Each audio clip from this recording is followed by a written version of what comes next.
Welcome to The Leaders Who Care, a podcast powered by Dynamis Group. We are here to give the stage and support to those committed to create a positive and lasting impact, way beyond the profits and margins, the leaders of the world who care for others and serve a bigger purpose. Join us on the journey of creating a better, more caring world. And now to your host, Marian Temelkov.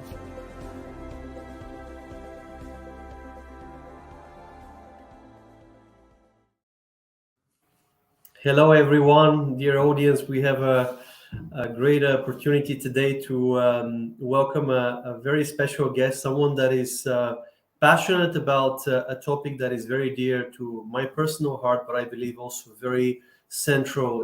It plays a key part for our future of our planet, and especially when you talk about sustainability, food, technology.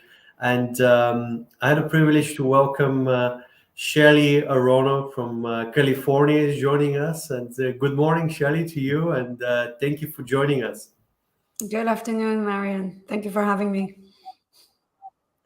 Well, Shely, you're a CEO and a co-founder of InnerPlant, a mission-driven company on a mission to transform farming by enabling crops to communicate with farmers through sensors. That sounds really something from the future. I mean, we've probably accelerated the future with so much technologies, but tell us, what does that mean? Starting with obviously your current organization and mission, and we'll get to obviously how you decided to do what you do today. But is that possible, first of all? How is that working? You know, the crops communicating with farmers. That sounds like a farmer sitting in, and the plants are telling him, I need water or something. Yeah, I mean, what's interesting is it is just so many technologies that matured at the same time that enables us to do what we do. So the idea behind InnerPlant, plants communicate, we give them a voice, we enable farmers to understand what it is that their plants actually need when they grow them. But also, it's really about transitioning large-scale agriculture from broadcasting chemistry on very large units to being able to farm very, very small plots, all the way down to individual plants, and having an entire system where plants can communicate, that signals, all those signals are getting picked up from satellites and then embedded into equipment that is retrofitted with the ability to go out to the field, look at the different crops, look at the different plants, and be able to optimize the nutrition and the crop protection for each plant. So this is honestly, as much as it sounds like sci-fi, it's really just the right timing for these technologies to come together. And I believe that in about 5 years, this is how all of soybeans, and then after that, corn farming will happen. And we can optimize significantly on the operations. It's not only going to be easier for farmers and less risky, but you can significantly reduce both the pesticides and the fertilizers used and get better results in yields. So it's just much more efficient system. Well, that sounds really very encouraging, because if we can reduce that, and what about the impact to the environment? Obviously, with green gases and carbon footprint, is there a way, or how does your method and how the InnerPlant obviously companies is designing the future of agriculture that can hopefully positively impact that emission and really reduce the chemical? So it's interesting. Like, the whole purpose of farming is growing food, and we have to remember that first. Meaning, we can't sacrifice our ability to grow food in order to, for example, make agriculture just completely into a carbon sink, because it's not one or the other, right? We have to do as well as we can in using agriculture as possibly a climate solution. But in reality, the number one reason we farm is to feed the world. And we have to continuously be able to do that. Otherwise, we're going to have a lot of devastation. And usually in more developing countries, not in the developed countries, where a lot of these crops end up growing just because of globalization. So number one focus for us is really making sure that our farming system is resilient. Now, the good news is that it is incredibly inefficient. So in some senses, it was a miracle, right? Like the innovation that saved the most lives, probably ever, but definitely last century, was the creation of nitrogen, synthetic nitrogen, because that enabled us to feed significantly more people than we could have otherwise. The problem is that when people created synthetic nitrogen, they did not understand the negative aspects of it, the climate impact of it. Nitrogen dioxide is incredibly toxic and actually contributes about 2% of global emissions. Just that aspect. Right? So the question now is, how can we position something that was designed to help feed more people, but in a not very efficient way, into a system that can feed a lot of people in really efficient way? And that's the purpose of no more broadcasting chemistry, but instead being able to provide plants what they actually need. So currently, I can give you some stats on what could be improved. 30 to 50% of fertilizers used are just over applied. 50 to 75% of pesticides are misapplied. And it's always the same problem. It's lack of knowledge. We don't know what the plants need. We don't know when they need it. And in order to mitigate risk, we over apply. All of those things don't have to exist when you have the right data communicated from the crops and the right ability for the equipment and computing power and products in order to treat those problems in time. So I'm just trying to imagine if I'm a large-scale farmer and I've never used what obviously InnerPlant technology is doing. How could you help me? I'm just trying to put myself in the shoes of a farmer. Right? So I don't know anything about technology. I'm very traditional and just thinking about the future. I want to improve. You overuse obviously all this in precise measurements, because what you're talking is much more prestigious, much more efficient. How could you help me to become more efficient, and what do I need to learn and do in order to benefit from those innovations? That's a great question. InnerPlant from the get-go was designed so that farmers don't have to do anything different. The key to farming is actually about risk mitigation and making it easier and more flexible to farm. So when you're introducing new solutions that have a learning curve, that usually creates barriers to entry. And by the way, it's not just farming. Think about humans. Most of the new technologies, at least in the Bay Area, are making lives easier. No one is looking for something that is going to make their life harder in order to achieve some other goal, right? Similar with farming. So our whole concept was, how do we provide farmers with the system with just benefits? And the way to do it is really to do it through the seeds. Our technology is embedded in the seed itself. It is essentially a line of code that enables the plants to then communicate if they need more nitrogen, if they're attacked by fungus, if they have insect pressure, and so on. That line of code is just part of the seed. So when farmers buy seeds and they plant those seeds, they are planting their sensors, but nothing is different. And that cost addition is very, very small. So for them, it's just frictionless. Now, once the seeds are in the ground, we start harvesting the data. And in order to make that seamless, we're working with partners. So it's not just InnerPlant, plants communicating, we figure out what to do next. It's a whole ecosystem that we're bringing to market so that that data gets picked up by a satellite or satellite partners that we have. And then that same information gets embedded into the equipment. And it's now in the news that we're working with John Deere on that front, so that all those pieces will come together. And then the equipment can go out to the field. And for the farmers, what they see at the end of the day is essentially a report card. We went out, we treated the problem, we did X, Y, Z. It's going to be worth this much for you in the future. And the farmers can intervene. They can always make it better. They can always engage with the system. But if they don't have time, because we manage really large scale farms with very few people, they don't need to, because the entire system is connected and the equipment is essentially becoming the farmer in that sense. That sounds really fun to be a farmer. Well, just to give you an idea, by the way, people don't know this, but in North America, in South America, an average farm is about 2,000 to 5,000 acres. Okay, that is, just to give you an idea, the city of San Francisco is about 30,000 acres. Okay, so if you take that and you take 5,000 acres, you have 5 people that manage all of that land. there are just not that many people that farm, and we rely heavily on the ability of equipment and computing power and automation to be able to transition us to feeding more and more people, because people don't farm. Not many people farm.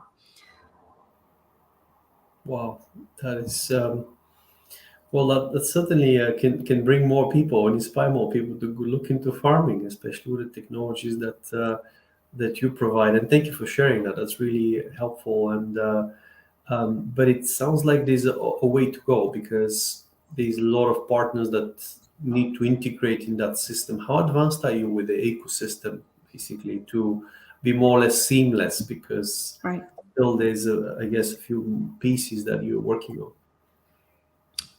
We have actually quite a lot of the pieces in place. So we are working with satellite companies, we're working with equipment companies, we're working with seed companies, and a lot of the core elements are there. It's still going to take a few more years until this is actually mainstream. By next year, we will be in commercial fields with farmers, and within 2-3 years, we'll have commercial seeds available to some of the farmers, right? But then you have to propagate seeds, and then you still have to roll out the solutions. And things in agriculture are slow, because you get one season a year, right? You get one shot a year, at least in North America. But if you think through 3 to 5 years, a lot of these will happen, and then the scalability of it can be really, really.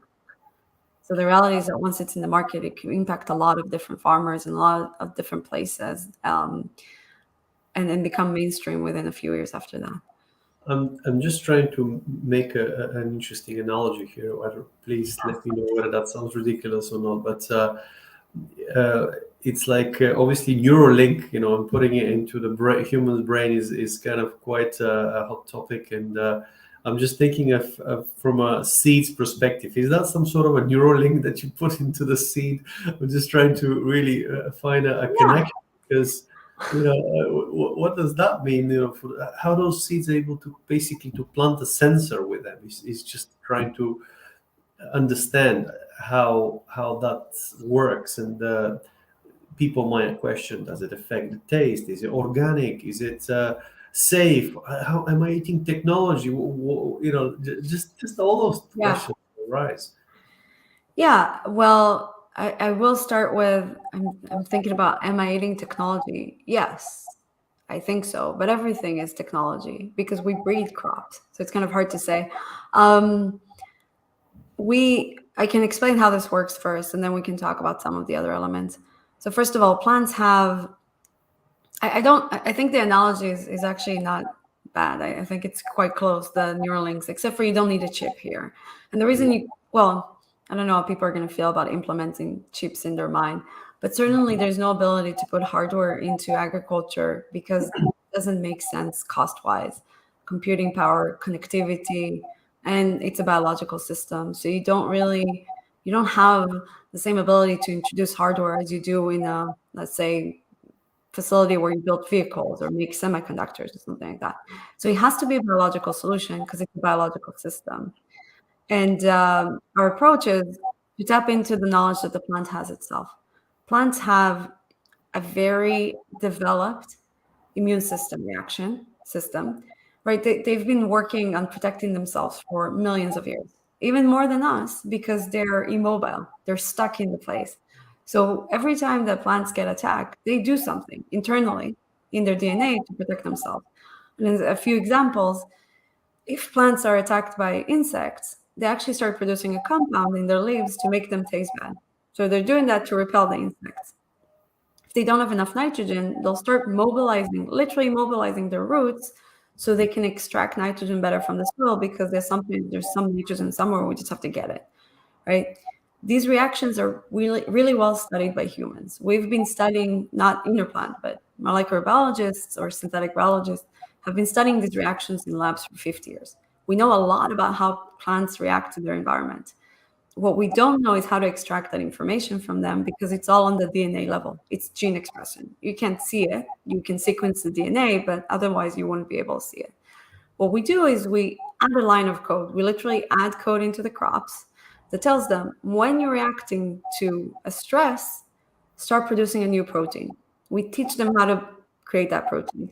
That protein will then show up in their leaves and create an optical signal, essentially a new light that you can't see by eye, but you can see with optical equipment. And that is what we pick up from satellites or tractors or drones or whatever it is in the field. So this is kind of the full system of how do you make plants that can communicate. And you asked, it's not organic because organic farming does not allow genetic engineering, and this is genetically engineered. It is completely safe to eat. These traits have been used in various places, including in agriculture in the past. And it's technology, right? So I think there's always going to be a lot of discussion about what do we want around technology in our food, but the reality is that we have to continuously get better, and technology is the tool that we want to use. I think what's critical is using that tool in a way that doesn't harm our environment, that doesn't harm people, that doesn't harm animals. If you use technology in a way that benefits everyone, then it's a good technology, and that's really our focus. It will be technology because going back to the way things were, there's no way to feed 10 billion people if you take away technology, right? It has to go in the other direction.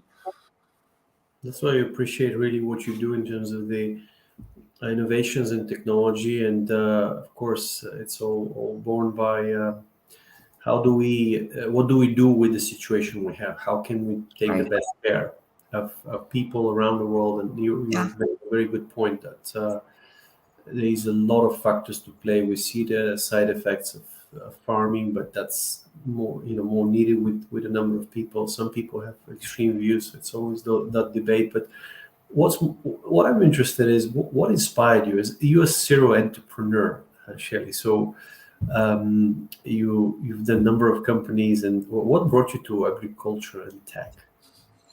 I think I landed in the Bay Area. I live in the Bay Area very randomly. I grew up in Israel. My dad actually had a dream for me to go to business school. When I signed up for business school, I didn't even know what I was getting into. Did you like that dream? Did I have the dream? I don't think I had the dream. I'm going to be honest. Like I was 24 when I started the process, and I was still trying to figure out life, right? So to tell you that I wanted to go to business school in Harvard or Stanford, no, that wasn't like, I wasn't 15 and I knew that was my dream.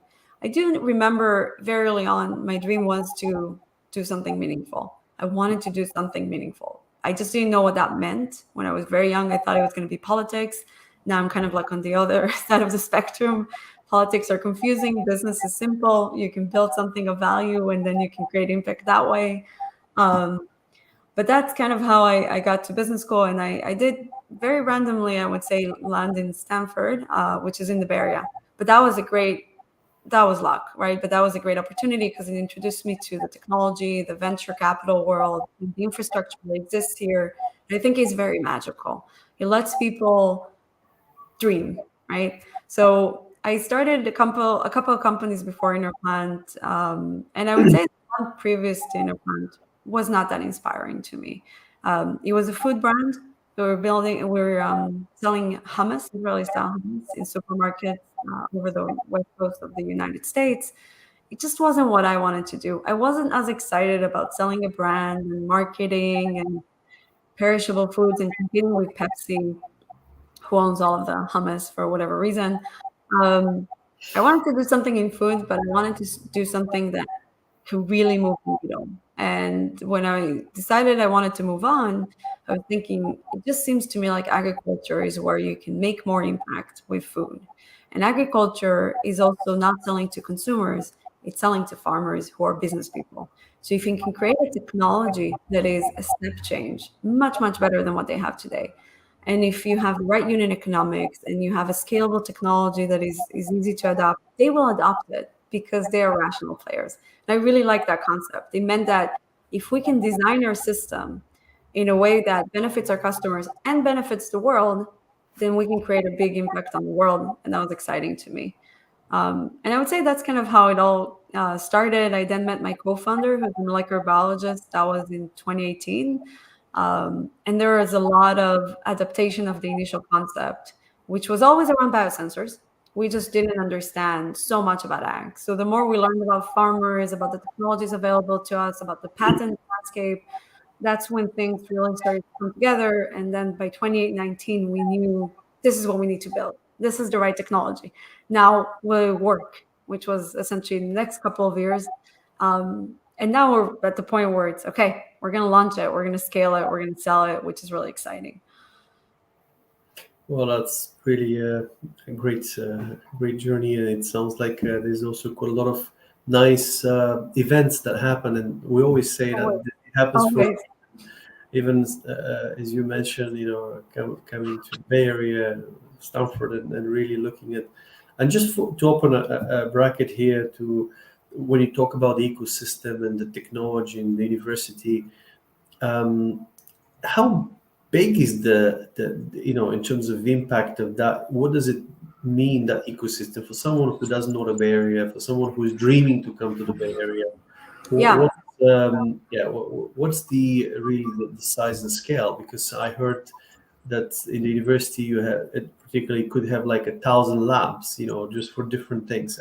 Just trying to understand the scope and impact of one university like stuff. And keep in mind, I went to business school, so it's not even the research center and where all the technology and science developments will come from. But the ecosystem is huge because there's a whole network of people that just think in a certain way, and opportunities are then made possible. So just to give you an idea, when I started InnerPlant, I had experience. I had some brand names on my resume, which is very helpful.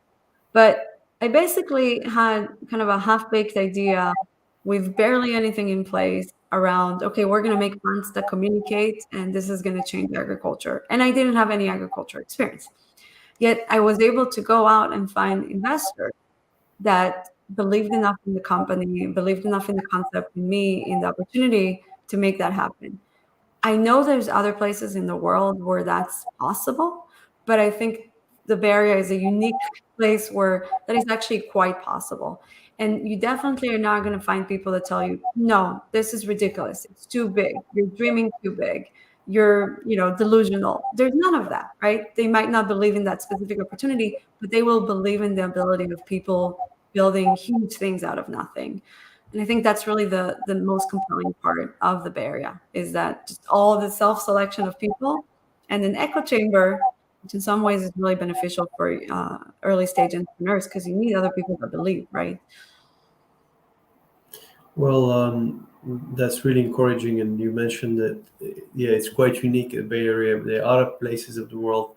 What are the other hotspots that you would name that we're starting to see? Maybe not as close as the Bay Area, but it's hard. Yeah, I mean, look, so I read about this a lot, and it's funny. I constantly read, everyone's leaving the Bay Area. And I wish no one's leaving the Bay Area. It doesn't feel that way to me. Maybe they're leaving, but it's still super packed here, right? And then every year you're like, well, actually, it's still the Bay Area. I think there's clearly some other hubs, right? New York, Israel.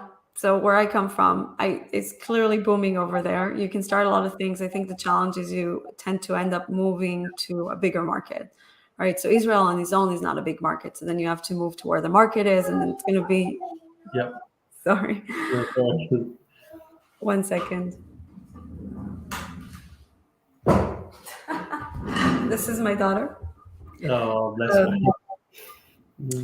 And there's also in Europe, right? So I'm not sure. I'm not as up to date on the ecosystem in Europe, but clearly there's some hubs and seem to be a lot of promising places. But Marian, you probably know the answer to that one better than I do. Yeah, there's interesting developments all around. Obviously, apart from the bigger ones like Berlin, London, Paris, you've got Stockholm, that is pretty promising, and but also even in Eastern Europe, you've got a few that are rising stars there. Like obviously Romania and Bulgaria, they're really promising. Poland, really a big mind. So I think that's really encouraging to see, and I think more and more because I'm deeply passionate about talent, and especially exceptionally gifted ones that really care and want to make a difference to the world.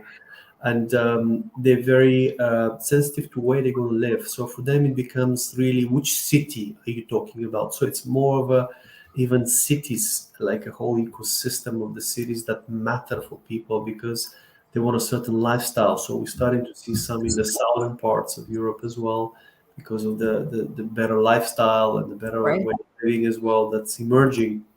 as well. So it is really nice to see as well in Europe that we do have this more unicorns, more really technology coming along. Of course, the area is very unique because I think you have like quite a dense and compact setup where you could very quickly accelerate, and you got a lot of the pieces near you. But once you start bringing that together, it happens, right? So as you see all those companies, the hubs are getting created. And I think at the end of the day, it's just when is the hub big enough where people are going to choose to come and be part of it? And it has this momentum then. We love talking about really success, but how it's built is very important. And we also give stage to leaders who care, obviously, about a bigger picture, about a vision, and really ultimately comes down to what impact what contribution, what do I give to this world while I'm here? And that's one of the reasons why we invited you, Shely, on the platform. And starting with you, how do you take care of yourself? How do you really keep that momentum, keep that going? You've got a family, you've got really a lot to do, scaling a company. What is the systems that you put in place to keep you thriving at what you do? I think it all goes back to what you're talking about is finding something you deeply care about. I think if you start a business because you want to make money, it's not a good enough reason. I personally don't think it's a good enough reason. And I'm not saying that founders should not want to make money. By all means, that's not the message. It's just if the reason that you wake up every morning and go out and try to, do hard things that will probably fail and get rejected by a crazy amount of people, right? You need something that is more than just, I want to have money at the end of it. You need something that you think that if it doesn't exist, then something really bad will happen. Or if you don't make that impact, you're going to disappoint a lot of people. I think that's what it is for me. We've worked so hard to identify an opportunity that could be huge, that could create a lot of value. And I want to see it through. I want to make sure this happens. I think it will help the world. It will help farmers. It will help a lot of people. That keeps the drive for me. And then we have a team of people that are there for that reason, right? There's a team that is there not for the financial outcome, but because they want to see this happen, because they care deeply about the world, the climate, the problems that we're solving. So again, you kind of go in and you're like, even if you're having a bad day, you want to take care of your people and you want to make sure that that mission is alive. I think that's really to me, it's been over 4 years and I haven't lost the passion at all. And I think as long as things continue this way and the mission still seems viable, meaning like the technology could work, it could really make an impact, there's no way of getting tired within that situation. You just want to see it through. No, that is really compelling, and I wish that obviously you really flourish and unveil. And talking about the farmers, because that's one of the target groups you're taking care of. How can we take care of the farmers? Because you said there's not many farmers that are farming, and that's obviously not the first preference lifestyle choice that people make. What are some of the key problems that farmers face in agricultural industry, and or overall? What is, and how do you want to take care of them if you had no limits? Just looking more fast forward in the I 5 to like 10 that. years I horizon. love that question. So I love that question, by the way. No one's ever asked me that before. There's so many issues. So let's start at this. 200 years ago, 98% of people farm. Today, less than 2% of people farm, right? Wow, it's like Exactly. And it's amazing because it enabled a lot of people to go do other things, but it created such a disconnect. Most of our society knows nothing about farming. We have an image that I like to joke is like old MacDonald had a farm, right? The books that we read to our kids, there's a pig and a cow and some radishes. That's not farming. That's not how you feed 8 billion people. And there's this huge disconnect. So what happens is that farmers that love what they do, usually farming, and I'm talking about at least the farmers in the countries that we're working at, right? I'm sure there's a lot of farmers just farm to feed their families, and that's a whole different challenge, like in Africa and Eastern Europe or wherever it is. In Eastern Asia.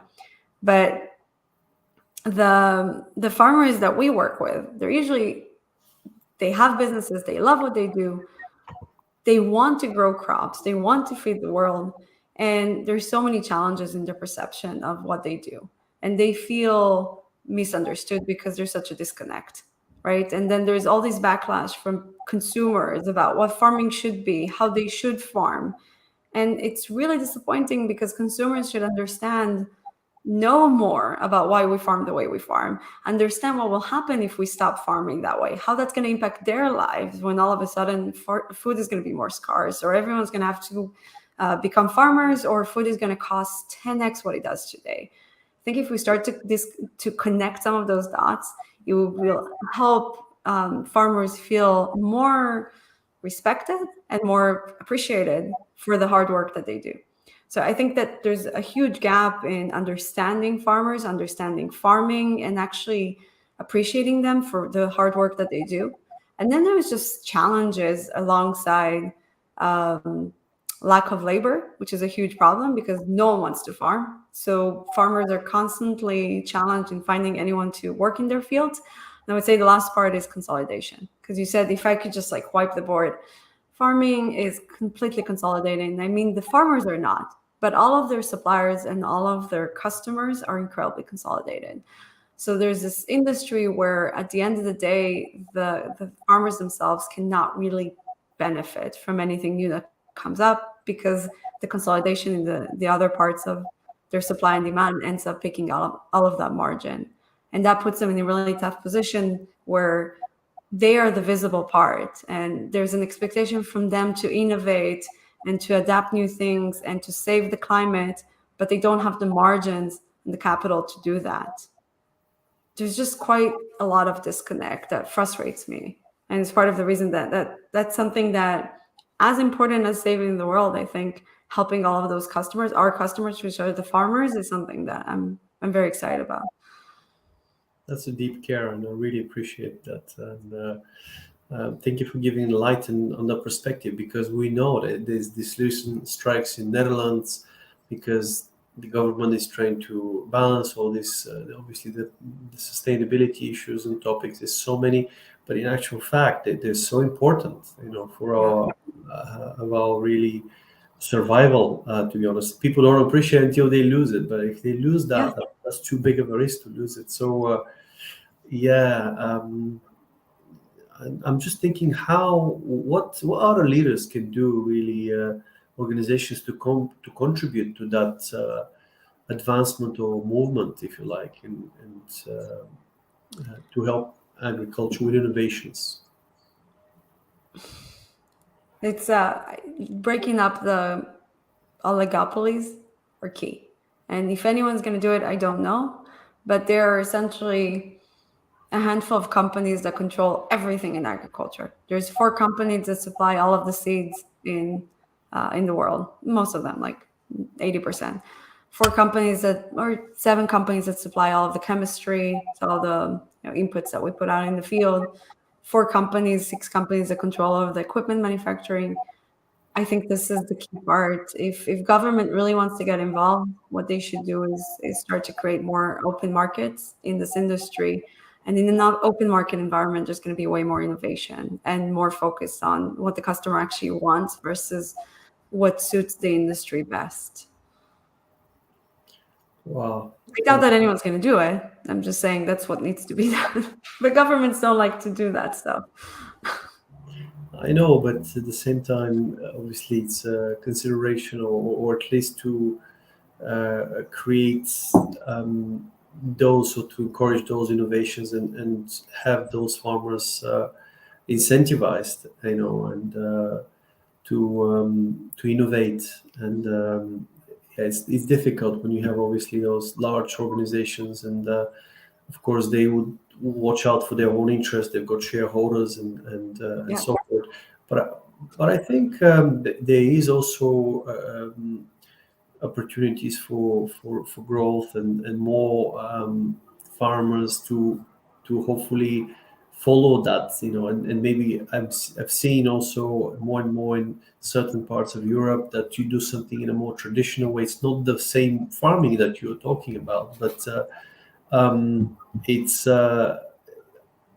I think it's really needed that more people start to consider farming as an essential, probably more localized farming. I think will help in as you said, into the carbon footprint, and whether that's how that can be done, and what it's obviously desirable is a different story. But Yeah. it really, there's a lot of things that are, I think, yet to come in farming. I think and it's really, I would add, by the way, I think one of the biggest things we need to do is start to add some kind of agriculture education in schools. And I'm not saying teach people how to farm. I'm just saying one class that explains what agriculture is, how we feed the world, what really is feeding the world. Most people have no idea. Probably 98% of people have no idea. And if we can close that gap and just educate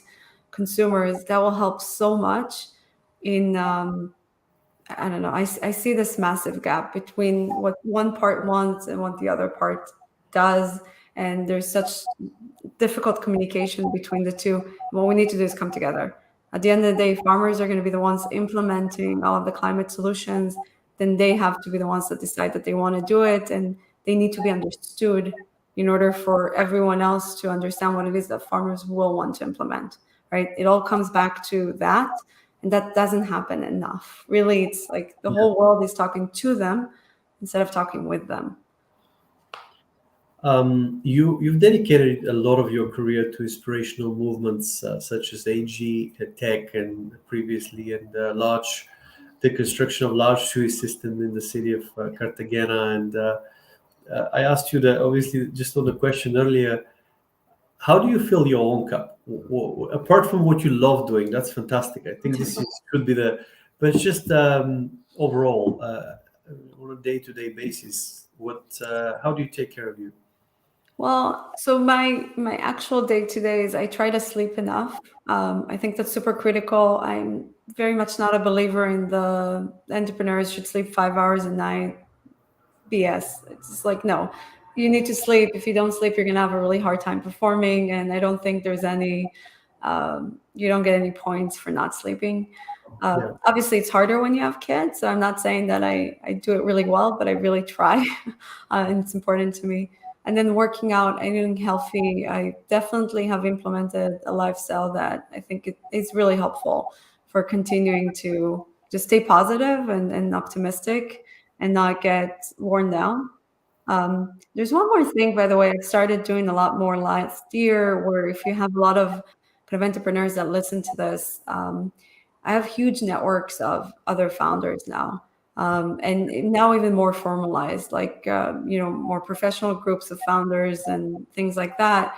And before I started doing that, I just was like, who needs that? What's the difference?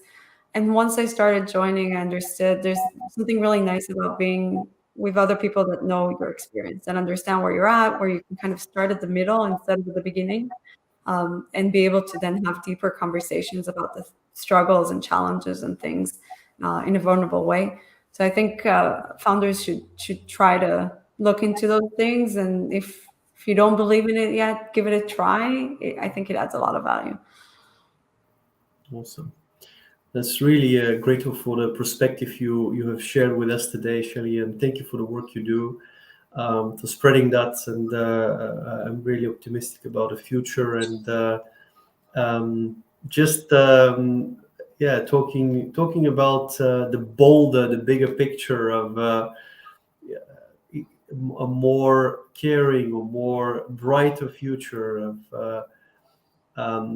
what is the boldest view or hope or wish you have for the future, whether that's including agriculture, whether that's including technology, just overall, what is your wish for the future of the world? I I was told when I was young that I was optimistic and I would lose it. I still haven't lost it. I think what we want is to enable as many young people to be optimistic, to believe that anyone can change the world. Just for the basic reason that we might not be able to, but if we don't try, we definitely can't, right? So I think that 98% of people just decide not to try, and then it's a waste because they could have made a difference. Some of those could have made a difference. And I would say we have a lot of problems. Like the more I see, the more I'm like, oh no, why are people getting more depressed? How do we deal with, the monopolies of tech companies and what that does to people, the advertising business model, the climate challenges, the fact that whatever direction you look at in climate, you actually don't see solutions, you see more problems. That is all real, but that is the reality that we live in, and there's no way to hide from it. So I think what we want to do is have as many people inspired to try to solve those problems, to surface them and then solve them. And hopefully we'll do it fast enough where we don't actually fall off a cliff. And I think for today, no one actually knows if we're on the right track, but the more we try, the more we'll get there. Thank you, Shely. What a great way to finish. We just say more optimistic young people. To every problem is an opportunity. So the problems not to be. I love problems, because there's a lot of opportunities.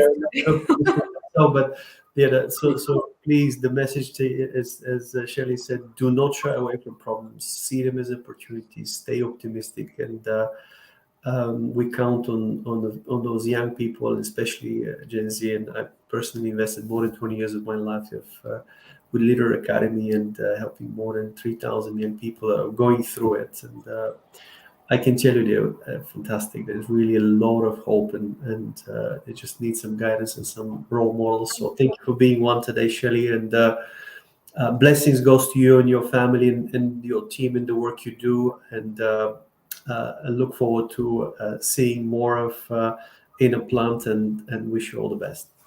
Thank you, Marian. Thank you so much.